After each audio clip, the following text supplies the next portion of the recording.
Yo, what's happening, man? RC the Trackaholic in the building. This is the Cide Show. You know what I'm saying? I got my man right here, the one and only, the much accomplished, the moving everywhere, but then sometimes you see him, but sometimes you don't, but it is what it is. My man, Mr. Papa Black Dizvinci in the building. We got claps coming, they coming. All the shit, all the stuff, man. How you doing, bro? I'm blessed, man. I can't complain, man. Man, it's good to see you, man. I would not start this joint off without telling you happy 420.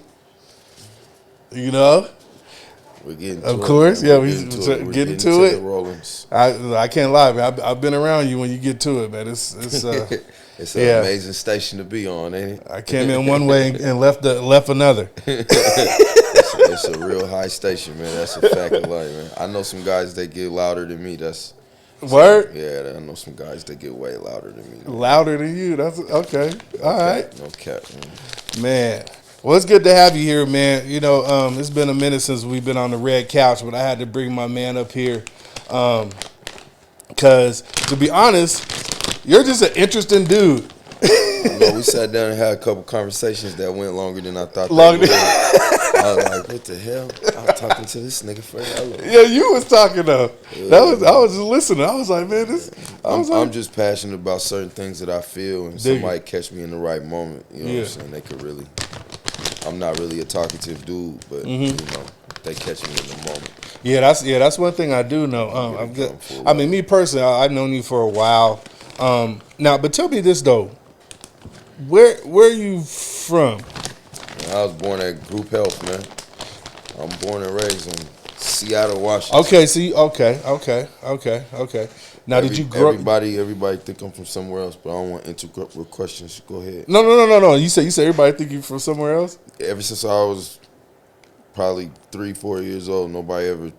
They just thought I just was something else, a different nationality. They thought I wasn't from here. Yeah. Might have been the African booty scratcher half my elementary school year. Word? You know what I'm saying? I hated Ice Cube and that fucking movie Boys to Men with that shit when I was a kid. Oh, Boys in the Hood. Boys in the Hood, bro. That shit fucked me up, man. African booty scratcher. I was an African booty scratcher for about 2-3 years. So kids thought you was African?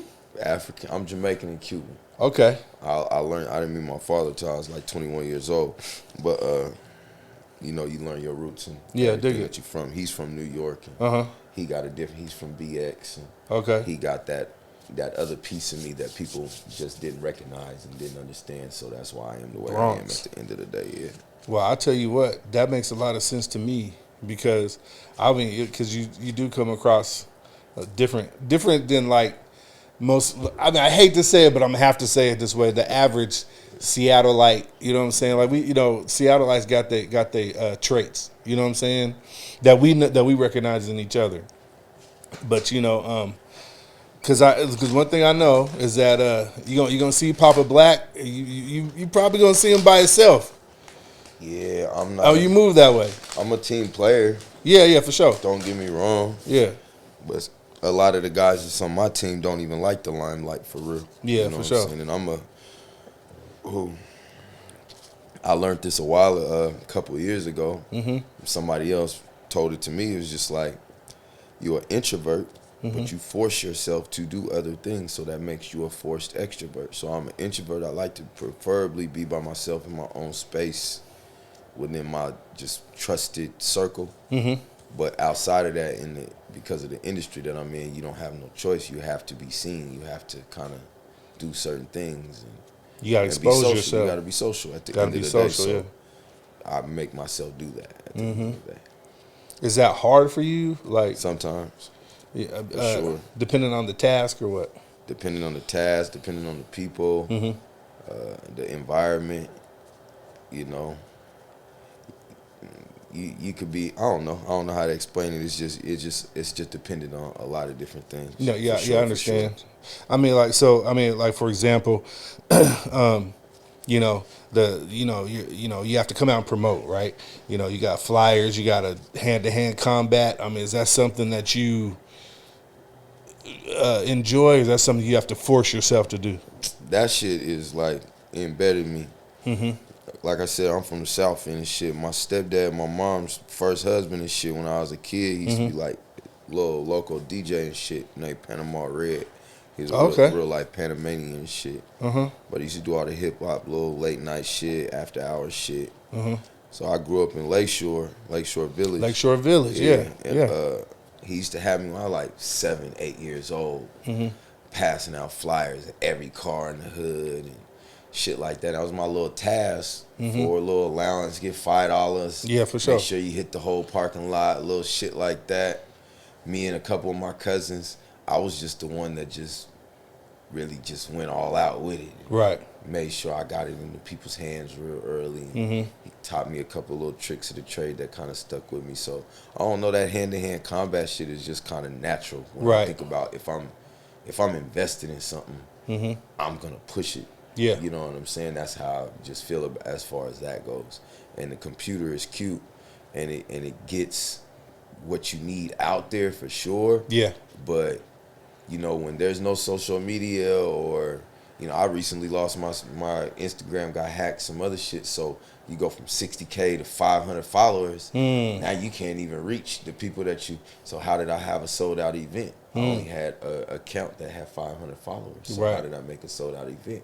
Hand-to-hand combat. I had the hand-to-hand combat. Dig that. But I made, you know, it's the new age. You make the flyers digital. I put the QR code. It's not a new trick of the trade. I learned it from a white boy. It's not nothing slick, super, you know, fancy or nothing. You got the QR code. That's the new thing. Put it on your flyer. It gives them the direct link. People don't like having to call a number half the time. They don't want people. Something I noticed about females or some dudes, they like to buy a ticket and nobody even knew that they bought the ticket. They just got the ticket and they didn't tell nobody shit. But the night come, they all of a sudden be there. They've been had their ticket for a week, 2 weeks, 3 weeks, you know. So give people that opportunity to kind of not have to put themselves on blast and all that shit. And then, like I said, it's turning my regular footwork, my hand-to-hand combat, into a digital piece of work. Definitely. At the end of the day. Because it's physical and it's digital. Right. At the same time. Yeah, I was just about to say that. So it's a combination now. So you've basically been a promoter since you were 7. I mean, like, and that was like when that was some forced shit. I did a lot of things when I was a kid. I mean, I did a lot of mess off shit. You know, growing pains. Yeah, juvenile halls, a bunch of times in juvenile from early 14 and all the shit. But I did my first real time in 2004, 2003, 2004. Come home 2006. And I never got to do I'm 21. I was about 22, about to be 23. So you missed your 21st birthday. I kind of missed all that shit. So I was like, oh, I'm getting to this shit. And it was like all these rules to, like, you know, my parents went to, the Rose Petal. You're right, you know what I'm saying? The other jig joint, you know, bars. Right. That the brothers and the sisters came. And it was kind of the neighborhood thing, and it was cool to congregate there. But downtown city life, club life is completely different. You know what I'm saying? When you go to other cities, you recognize that too. This ain't the bar. Right. This is a club. You got to step out in your steppers, and you got to pull your pants up, and you got to come accordingly, and you. Oh yeah, you talking about 06? Okay. Yeah, like really, when they made you change your whole dress code, fully enforced. You know what I'm saying? Turned away at the door. Yeah, you're going away. All that long shirt shit down to your knees, don't go no more, man. You got to wear a regular size shirt. No man. Baseball hat. That was my favorite shit. Yeah, I had to go from wearing a baseball hat to a fedora just because I was so stubborn. I'm like, I'm gonna wear something on these over these little ass braids. You got me twisted. Little nickels I got back here. You cover these up. Dig it. But I just come from that that era, and I got some real good guidance from some guys that was in the real downtown nighttime life. Patrick Crowler and Deshaun Walker. Them were some of my old best friends. That kind of gave me a lot of game as far as how to intertwine being myself.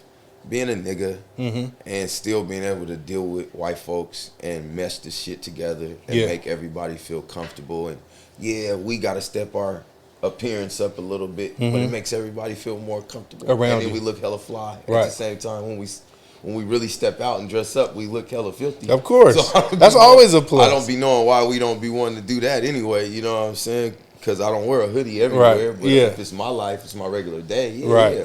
But when I really want to go out and make you see me, Yeah. I know how to step out. Right, You know right. what I'm saying? So Right. that's just what it come to. And I had to learn to do that. Hiking my pants up, pants not so baggy, not so big. Little shit like that bullshit. And Seattle's a different, Washington in general, we're a different terrain because it's like, we're Democrats, but we hella liberal. Is that the right way to say that shit? Okay, you got Like- you got to elaborate. What do you mean? You know, the white collar, like, we just said it the other day. It's like, excuse me, my boy from, fucking, what's the fucking dude? Goddamn. What, like what It's a country? no, he from Seattle. Oh. It's a white dude. He owned the email and the website that do all the music write-ups and all the shit. It's 420, y'all. Listen, it's fucking, I know this dude hella fucking well, but it's 420, so my memory ain't It's quite. all right. I started early. It's not my fault. It's But all good. anyways, it's gonna come to me. I'm gonna say it at the end somewhere. Yeah. But anyways, bro was like, and he's white, but he was just like, it's Black Lives Matter until we wanna matter.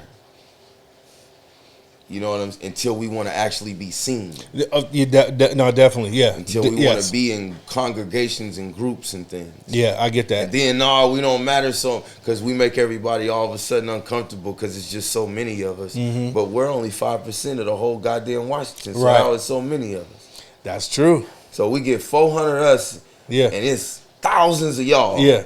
Y'all run the whole downtown. Yeah. But 400 of us is just too much. They Too much. can't handle it sometimes. Shoot, 30 in a club is too much. And we tend to accentuate and make it not no better. Right. You know what I'm saying? Yeah, Especially we in make the our day and presence age. known. Yeah, that part. Especially the day and age we live in. You know what I'm saying? We got the young, and I was one not too far long ago. You know what I'm saying? Causing ruckus and want to burn up and do all the 360 and figure eights all in the middle because it seems like a good time, and I got fresh course it engine and I'm does. burning rubber. Of course. And do all these things. Yeah. But they do all that hype shit everywhere else. We just want to live it up and be able to say we're niggas and we're black and we can do it too. God damn it, we All shouldn't have day. to go to jail for Right. living it up for a night on the weekend. Right. And all this shit.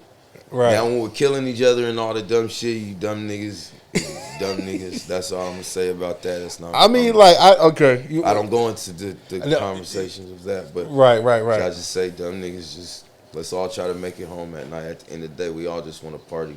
And you guys that be having the street shit going on, stay your ass at home. But they're not. You think are they going to? Like, I mean, You I know don't you like need to stay your ass at home. young dudes move different. Like, I mean, because we don't, because like even you don't even see young dudes in the club. Like they go to like parties or concerts, but they don't hang out. But I know some real young gangsters. I know some real young proper brothers. right, They all just be wanting to party. yeah, It don't be mattering whichever. They all just be wanting to fucking party at the Right. end of the day. right, But the ones that's really activated, y'all know what the hell I'm talking about. You don't have a right to be in the club, brother. Like, you're activated. You don't have a right. You know, like, come on, man. I'm just keeping it 1K. Like, you don't have the right. it's your right. It's your personal. Your common sense just say, I'm gonna chill out. Yeah, Why? And you only learn this as you get older. Obviously, it just comes with it. Because I was the dumb nigga that didn't give a fuck too at one point in time.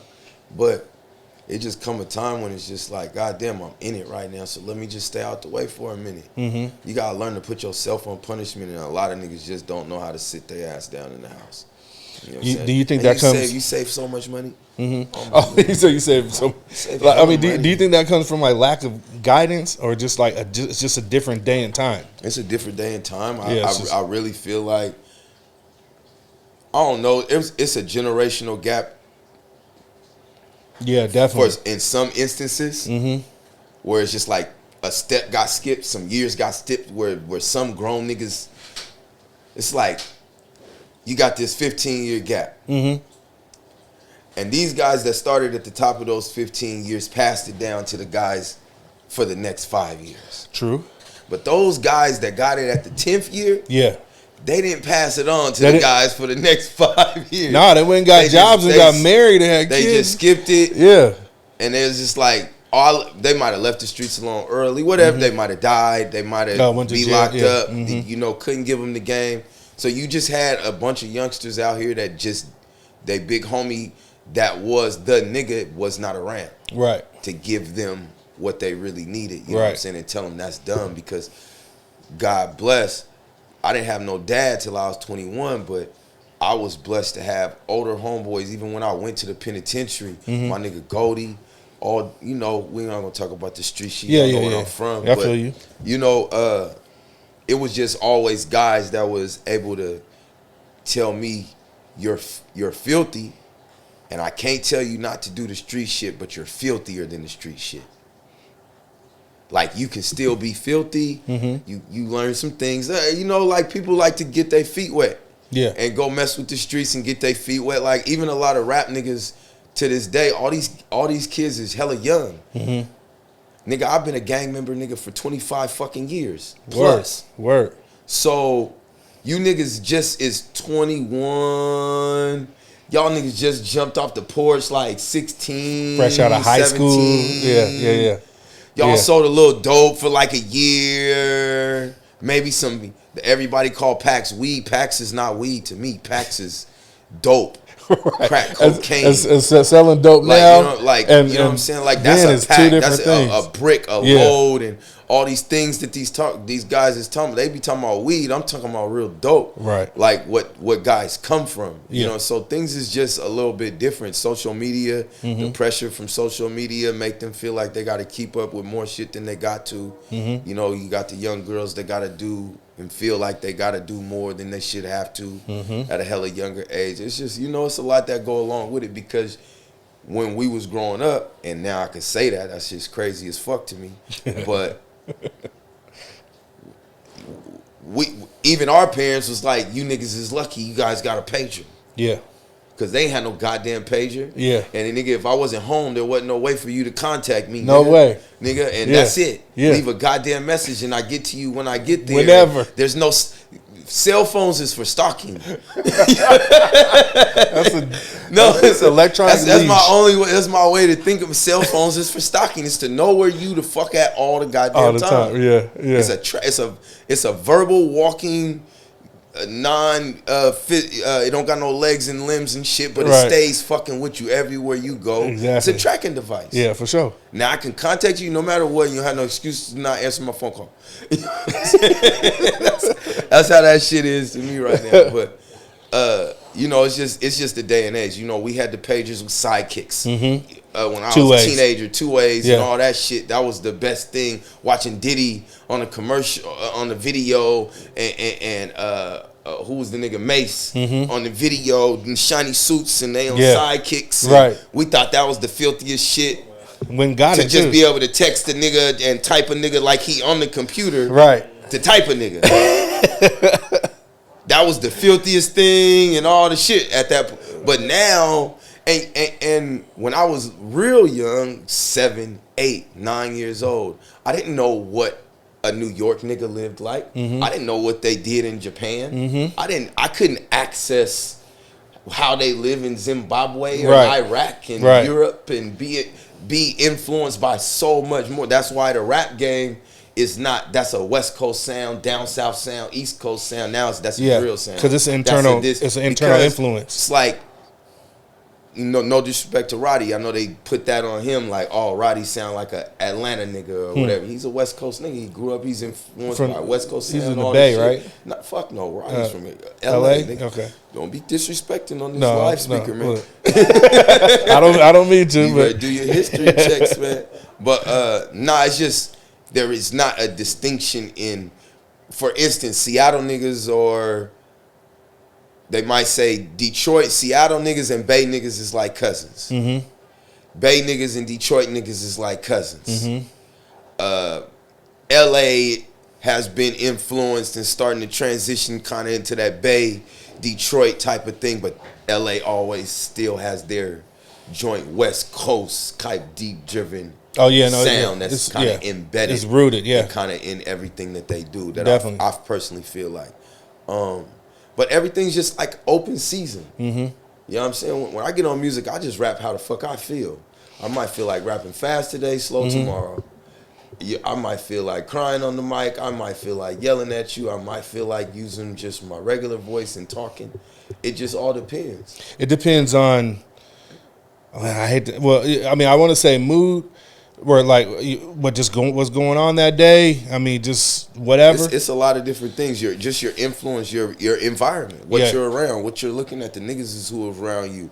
You around a bunch of Goonies, there's blicks all over the place, and you in the brick house and all the shit. This is what I'm gonna rap about. Yeah, for sure. You know what I'm saying? Yeah, like, this is how I'm feeling right now. My mama just died yesterday and shit, and I just hopped in the studio. This is what I'm going to rap about. For sure. Like, you know, your daily experiences, they're just being influenced by so much more. You know what I'm saying? We didn't know what was going on. We just heard on a track what was going on in New York. We couldn't see it. Yeah. Except for in the video. Maybe on TV no or something. for me to see exactly how they living today. You know what I'm saying? Yep. I can know what weed they smoking, what blocks they on, where they hanging out yesterday. Right. And then I could catch a plane and go to their block. You know what I'm saying? Listen, I want that shit crazy to me. No, old school gangsters don't do that. I just want to let you niggas know we don't really do that. You know what I'm saying? I'm gonna show you the video from last week, and you're gonna know that I was there a week ago. You're not gonna know I'm there today. That I promise you that part. You see my phone's off. Fuck you talking about? Like crazy. So speaking of that, hopping on the plane and going different places. Your collabs are out of the bounds of Seattle in the Northwest, right? Like, so I mean, I've seen you with like Jim Jones, one of my mentors, bros, all the shit. Shout out Vamply, appreciate y'all over there, all this shit. When you get that, like, how does that happen for you? Like, is that just like a phone call, or is it like some serious networking? I don't want you to give up no secrets. It ain't no secret, man. I've been doing this shit for 12 years. I know. Straight. It ain't been no secret. Pop like bringing shit to Seattle. Dig it. I like bringing the light to my city. I travel. My father's from New York. Remember I said that? BX boy. So I'm influenced by a lot of other shit. My uncles and shit is from Chicago. I'm a different type of dude. My grandmother is from Greenville, Mississippi. Oh, yeah. I'm raised by my grandmother. I have my grandmother's face tattooed on me. You know what I'm saying? My mom's is next. I love you, baby. But I'm just saying, what has been bred into me and influenced in me is just a lot different than some other guys, because some other guys is really, really constricted to just the four walls of their block. Dig it. And they not being able to be influenced by nothing outside of that. And if you don't see it, you don't know it. How can you know anything else if you don't see it? Yeah, for sure. You know, it just don't make sense to people, period. Right. So when I traveled and got influenced by some of my Bay Area boys, shout out Big Don, Freddie, one of my best friends, Quay Bad and shit, going to New York with Jim, Capone, you know, them taking me on runs all through LA, getting my feet wet all out there. Rest in peace, Nipsey. You know, being influenced by a different breed and caliber of guys, it just made me not want to be selfish and want to bring that to my city. Okay, got you. You know what I'm saying? Yeah, I just always wanted to bring that to my city, and I felt like we were in this box of latency where we're always 2, 3, 4 years behind in what we're doing, and how we're coming. And the new generation of kids right now, they in their fucking bag. I just want to sidetrack and say that right now. Yeah, for sure. These new boys is in their fucking bag. They way different than us. We didn't know how to rap. We had to learn how to rap. Right. These niggas know how to rap. They go and they got all the shit. The package is there. But we didn't have all that shit. You know what I'm saying? We didn't have access to all that shit. We had to really go out there and get it. Right. You know what I'm saying? But back to my point Yes. I was just trying to bring light to the city at the end of the day. When you bringing light to the city, I want to be hospitable to whoever the fuck I'm bringing to my city. Definitely. So I show them a good time. Yeah. I promote the shit out of them being here. Somebody that might have not been open to, you know, I might have influenced a nigga to Filthy Rich 10 years ago that wasn't on Filthy Rich. I might have told a nigga about Juice from Bullies with Fullies that never fucking knew about a blood nigga from Frisco that was a Bay nigga. Yeah. They didn't know. Yeah. You know what I'm saying? But they was influenced. I got them influenced. Bullies with Fullies all over the place. These are things that I've done. Yeah. Jack, rest in peace. You know what I'm saying? Rest Close in peace, connection Jack, yes. there. You know what I'm saying? Like, niggas that slept on my couch. My dogs didn't laid on these niggas' couch on chest, and they didn't stay for days and things of that nature. You know, so you build these bonds with these artists that are influential to your city, and you know, it just becomes organic and natural. You know, some guys is, you know, some artists is more, hey, this is business. I just always respected business. Right. But if I clicked with one of these niggas, then and it can help bring some limelight to my city, why I'm not gonna do that? True. At the end of the day, fuck taking advantage of it. Just why wouldn't I do that? That would mean I'm being greedy and you know what I'm saying, like I'm thinking I'm better than my city. Right. Or like a lot of dudes, they get on and they get out of the city and then it's not Seattle no more. Then it's wherever they at now. Yeah. Yeah. One thing I could say about myself, no matter where the fuck I ever traveled, a nigga was like, "You from Seattle? Hell yeah. They got niggas like you in Seattle? Damn." Yeah, nigga, Seattle. When I get off the plane, nigga, when I get off the plane, this is 1K. That's something I say. Everything I stand on, everything I live under is 1K. When I get off the plane in New York, if I'm going to line up with Jim, them niggas say, "You brought some of that Seattle with you?" Because I rep my city, bro. Yeah.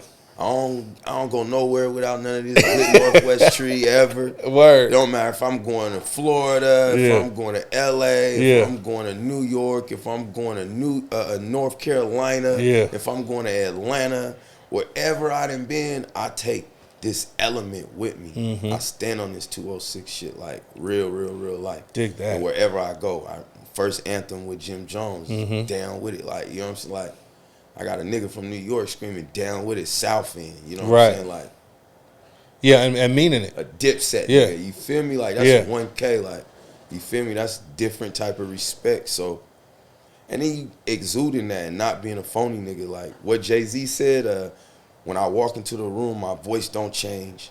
My energy don't change. My presence don't change. I don't switch up to adjust to the white people. I don't switch up to adjust when I go to the hood. I just be me.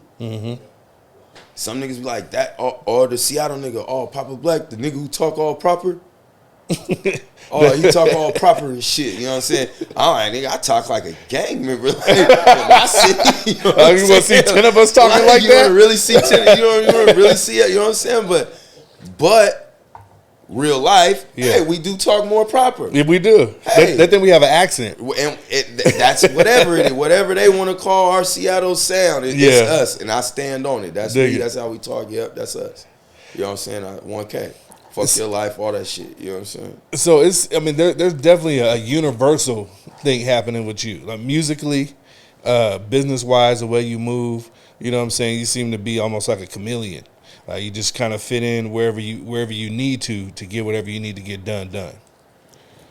Man, once again, I'm Jamaican and Cuban. They call me Mr. 9 Jobs, bro. Mr. 9 Jobs. Yeah, man. Gotta go to work. I'm not the best at nothing, but I'm damn good at a lot of different shit. Dig that. You know what I'm saying? And a lot of people,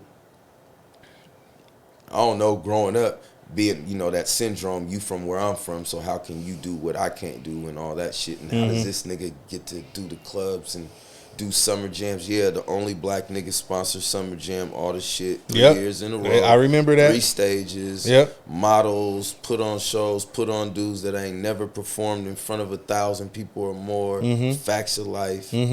I did that a decade ago. Yeah, for sure. You know what I'm saying? Yeah. Real life. Yeah. That's how I stepped into the game, was giving back Right away. Right. And Right put away. more people on before. I most definitely repped myself. I made sure I always put on myself, but I just knew that there was always more. It was never just about Papa Black. It was like, but you gonna know Papa Black put this platform together. Dig it. You know what I'm saying? Yeah. I want to be the Russell Simmons of Yeah, Seattle. for sure. You know what I'm saying? Because he was a director of traffic. He didn't have to be the face of everything. Everything, yes. But he directed a lot of different traffic. Help niggas get here. Help niggas get there. Just give me a little bit of credit for what I did. That's Definitely. why he hired what he said. I read one of his books too. And he said, shit that I don't know, I hire somebody to do it. Yeah. Fuck you talking about? Yeah. So no, I don't know how to write up no contract. These is his words, not mine. Fuck Yeah. no, I don't know how to write up no contract. Right. But I got 3 lawyers that are good at it. Right. Hell no. I know how to get you on a contract. I know how to get you this erection. I know how to make sure you get your bag and make sure I get a little bit without having to talk about it. Yeah. You know what I'm saying? We didn't even have to discuss that part because I made sure I intertwined myself in the feature. For sure. You know what I'm Yes, saying? sir. That's a part. Yeah. So and I had to learn that shit now, growing up. You know, you put people on the forefront and shit like that, and it don't really do the return thing. But you have to be honest with yourself and say, is that what you was doing it for? Yeah. And I know damn well that ain't what I was doing it for. I didn't give a fuck about the return at the end of the day. So whatever, nigga. Even that what early, niggas do at the end of the day. like even that early, like when in the beginning when Even you're not that early, I was making, still older.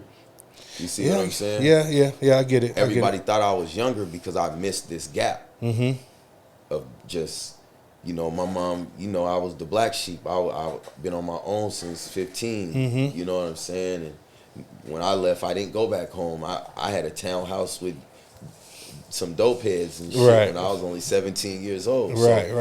Niggas don't really know my life like that for real. You know what I'm saying? There's a big gap of time when it's just like I was Marquise. You know what I'm saying? Telling niggas my name was Black. Right. You see what I'm saying? It was a big difference. I understand. Yeah. You know what I'm saying? Yeah. I was becoming Papa Black and all this shit because my mom always said, I think I'm somebody's dad.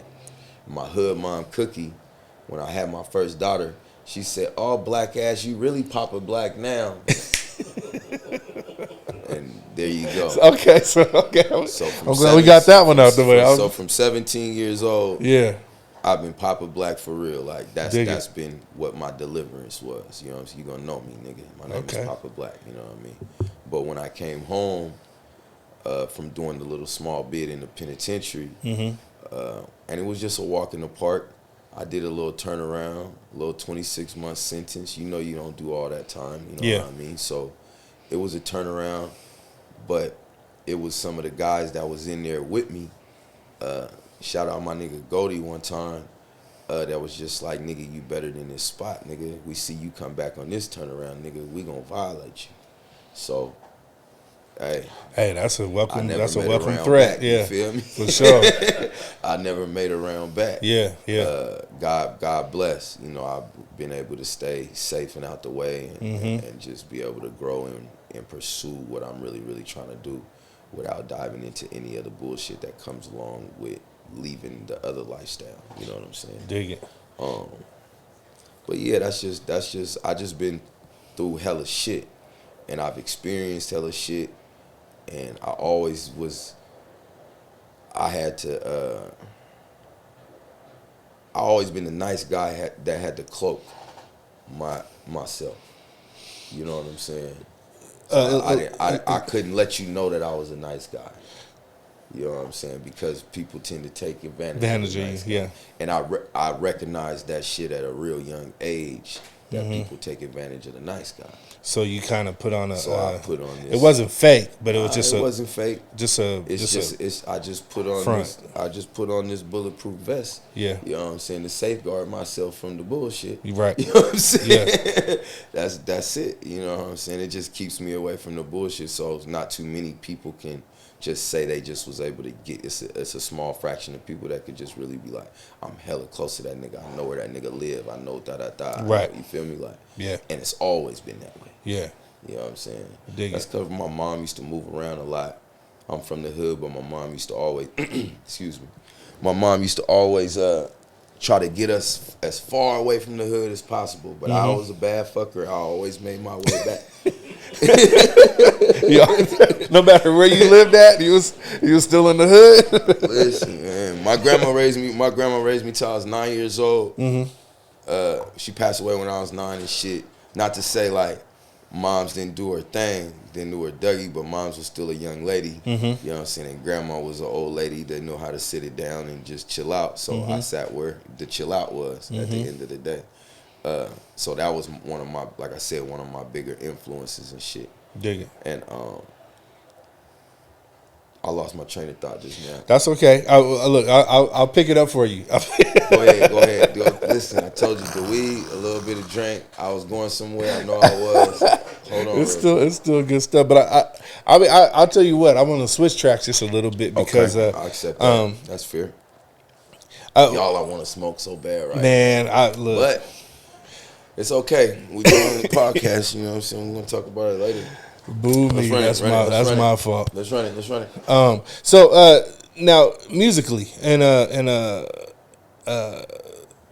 in industry wise, like who are you working with right now? Because I understand that you kind of got some guys under you, correct? Yeah, I'm a manager now. Okay, so you're managing. I co-manage, like role manage, co-manage J Loud. J Loud, okay. We kind of did artist development with him, with my brother Taj. He was the one that kind of brought him my way and like specifically asked me to really kind of take bro up under my wing for a time. And we got him to a certain level.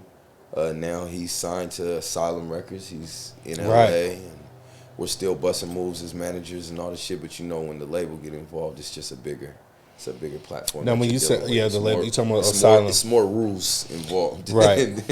Now, is it hard to deal with a label when you're just managing an artist? Like, do you bump heads with the label, or do you? Nah, is it a joint effort? Like, we got a nice situation, a pretty fair situation over there. It's like more of a partnership. Taj, my brother, who's sitting down right now in the feds, he got the label is Taj King Entertainment. Okay. You know what I'm saying? I'm an independent, so I do Boss Life Entertainment. Boss Life, yeah, for sure. But I support my bros and things that we do. So that's one thing that was kind of his dream to do, and I support bro. So you know, I got up under that umbrella as well. You know, okay. So being that's my bro. Also as an artist. No. Okay, no, so you're only as management. Right. Okay, just as management. Okay. To help out with breeding the artists that we find. Right. Because I'm older, they're younger. Right. They're more susceptible to the bullshit. We want to try to help them get there a little bit faster. Right. Without falling on their face so many times. It takes a lot putting videos and doing all these different things together. We got access to a lot of different things, so it makes it a little bit easier to put down the portfolio and the platform and the blueprint for setting the artist up to you know, get their first little steps into the direction of actually becoming a real life entertainer all the way. Gotcha. And that's pretty much what we was able to be blessing and do for J Loud. I also managed Louis from Tacoma. Now he's an experienced artist that's been pretty much independent doing his own thing for 7-8 years now plus. Oh, okay. Well, he's seasoned. Out of Tacoma, very, very seasoned. All right. But just an opportunity, a moment, him being under the Taj King umbrella, some things paralleled, and I was able to get behind him on a further move for his career and getting signed to a label himself. And from there, it was just like I appreciated that he trusted me, and he appreciated that I took that risk. Yeah, definitely. You know what I'm saying? I mean, I hopped on that flight half with the him battle. and helped him walk into that meeting and talk for him and not let nobody take advantage of him and things of that nature and shit. So, you know, we made that happen, and I've been behind him for over a year now. We've been pushing real hard. He's actually coming to the city next month. We got him booked for an appearance with this dude named Shorty from Baltimore. Okay. That's pumping out real dope right now. He got some dope ass single with Murder Beats that he dropped. that goes crazy, and he got the anthem for Seattle right now. You know what I'm saying? So What's it called? What's the name of the song? It's called Seattle. See, it's just called Seattle. It's called Straight Seattle, up. yeah. Got you. So I got them 2 booked to come out here next month. Just keeping my artists busy as fuck. I booked Jay for an appearance out here. I mean, this is our area, so like I said, I try to feed our area. They're the artists that I'm behind for this region. So if I can make sure I get them on anything, you know what I'm saying, we're gonna make sure we get them locked in and booked for whatever we can. And they're obviously flourishing where they're at right now, as far as being in LA and being in Atlanta. So now, what's it like? You're still an artist though. I'm older though. Okay, you older. I've been doing it a long time, bro. Like, So is it hard? music, Is it? Go ahead. What I wanted to ask you was like, is it hard? Is it? I mean, you're putting them on, and they're doing all these things, but you're not concerned about you doing them or having the same. It's even more of my blueprint getting elevated. Okay. There's certain steps that I wasn't able to get to just being an independent by myself. Right. Just pushing myself. Got you. Pushing somebody else shows me how to push myself even further. Dig that. Plus, as we get into bigger doors, my artists love the shit out of me. Right. They don't say, "Oh, he's just my manager." You know what I'm saying? Come on. Both my artists have plenty singles with me and different things of that nature. So it's just not the focus. Yeah. At the end of the day, I do music for the love of this shit. Yeah. Okay, I got rich you. as shit like Bob Marley, rest in peace. Like, you feel me? Like, I'm rich. Right. Like how he's like, it was like, what do you mean, nigga? Yeah. I'm rich, nigga. Like, I'm rich as shit. I have 3 dope daughters. Yeah. I'm a girl dad first. I got 2 dope ass boys. You know, my little boy's 7 years old, filthy as fuck. You know what I'm saying? Like, man, that's beautiful. It's a bunch of dope shit be going on. I'm behind 2 dope artists that are flourishing to be able to say that I'm a part of something becoming great. You know what I mean? Myself, I feel good in my own music that I deliver. I just got to deal with Vamp Life and Empire distribution through Empire. Oh, dig that, yeah. So, you know, Jim and Capone bringing me onto that situation is just a big blessing to give me that platform to be able to put that stamp on everything that I deliver for the rest of however long I feel like rocking. You know what I'm saying? Yeah. So, I'm cool. I'm just cool where I'm at. It sounds cool. Well, I mean, I might not rise as fast as anybody else, but I've never went less. Right. I've never depleted. Yeah. There's no year where I was just less than what I was last year. Right. So I only might have made 2 steps last year. But I made another 2 steps this year, bitch. Yeah, in the right direction too. Yeah. I didn't make 2 steps backwards. Like the other niggas be doing. You niggas make 10 steps forward, then you go 20 steps backwards. You get everything. You lose it 2 years later. You die the next year. Right. All these different. I don't want to do none of that. None of that. There's no time. It's no time for none of that shit. I just want to be able to live. I want to be able to go. And I don't like white people in my business. I get it. But like, real life, the star shit is not for me. Yeah. Y'all be all in my business, taking pictures and all in my business. Right. You're intruding. Right. Niggas get shot for that. Yeah, for sure. Every day. Yeah. That's dumb to me. Yeah. You're intruding, and I don't know. If I want you to see what I'm doing, I pick up my phone and I show you what I'm doing. You take a picture. I don't want you outside my because you don't get on social media that much. Like you pushing something. So I've been seeing you on there lately. Yeah, man. You see what you're supposed to see, my nigga. Dig it. You know that's the truth. I do music. You see music. I run a security company. You see my security team. I'm a dad. You see my son sometimes, my daughter sometimes, and shit. I can't let you guys all in that part of the business neither. Yeah, you should. Why should you? I feel you. I don't know. Yeah, it's certain things that the gimmicky things that get you on. I'm not into. You know what I'm saying? Because those gimmicky things. Because I come from a real life and real life experience. Always ended a nigga in the woods and shit. So. Right. I just rather be chilling. If a nigga like my organic life, I cook with my son on social media and shit. We be in the kitchen, you know, cooking with Kingston. You know what I'm saying? Like, nice. That's what we do. You know what I'm saying? And I smoke weed all the time. You can catch me riding. Right. video smoking weed. But For sure. other than that, man, I just be in my zone, in my space. I make my moves, and I deliver the package efficiently. And after I'm done delivering the package, I go prep for the next package. That's hustle 101. Nigga. Yeah. You know what I'm saying? Take the results and reinvest. Yeah. That's it, man. Straight up. I mean, that's the game. You know, is that when you put it that way, it sounds simple. It's diligence. But yeah, it's definitely It's patience. Yeah. It's hella broke nights. Yeah. Hella hunger pains. Hella not shine days. You know what I'm saying? Hella of them. But the no backwards, like I said, you know what I'm saying? The diligence of just being able to pursue in the pursuit of it, you know what I mean? And stay after it and not falter, not give up, not taking the nose and readjusting. Because sometimes it's you, nigga. It ain't the person that told you no. I promise to God. Man. And that part, I had to learn that part too. Yeah. Your delivery is a motherfucker. You know what I'm saying? So, I don't know. It's a bunch of shit to this shit.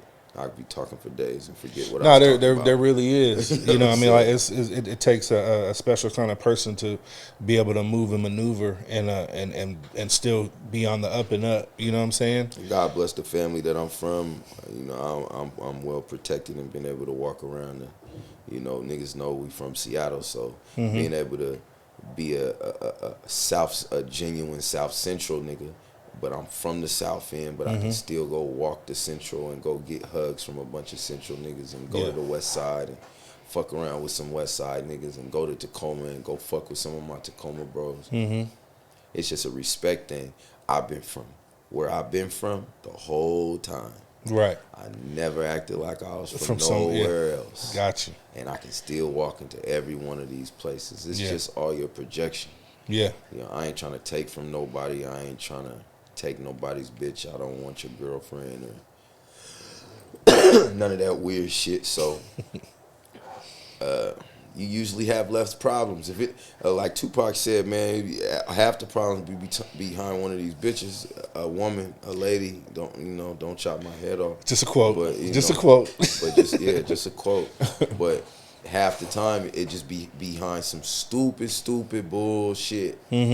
You know, I'm gonna say the age that I'm from, being a genuine 80s baby, all the shit, like, nigga, you had to have a problem. And when it was a problem, it was a real problem. And you knew it was a problem all the goddamn time. Every day the problem ain't gonna go away. Every day.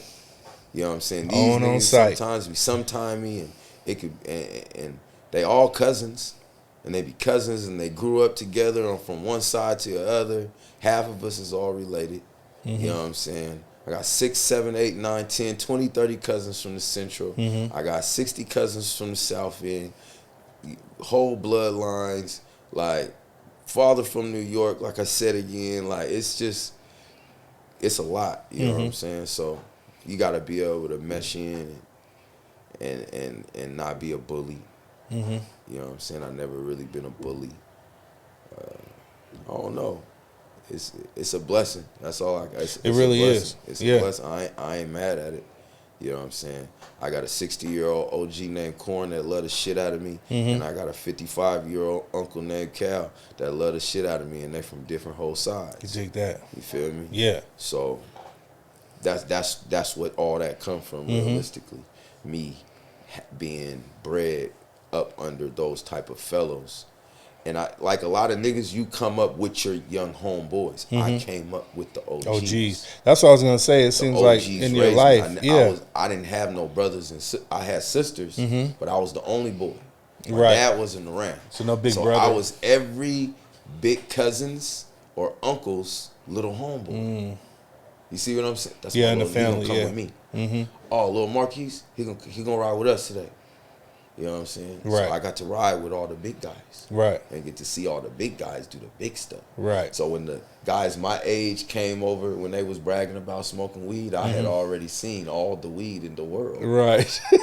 Right. This shit's cute to me. This shit you guys doing cute. You said it's cute. But this ain't it. You know what I'm saying? I promise you I seen some, and the other stuff, we're not bragging about it, but, you know, I just seen a lot more at a younger age and was influenced by some older guys. I wasn't influenced by guys my age. You know, I wasn't even the cool kid coming up.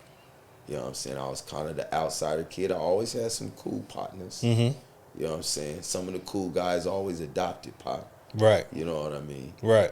But I wasn't necessarily the coolest guy. Right. You know what I'm saying? I didn't get the girls first. I Yeah. might have got the extras. You know what I'm saying? The extras? Hey, I like to keep it 1K, man. I ain't gonna lie, man. Today I get the first pick.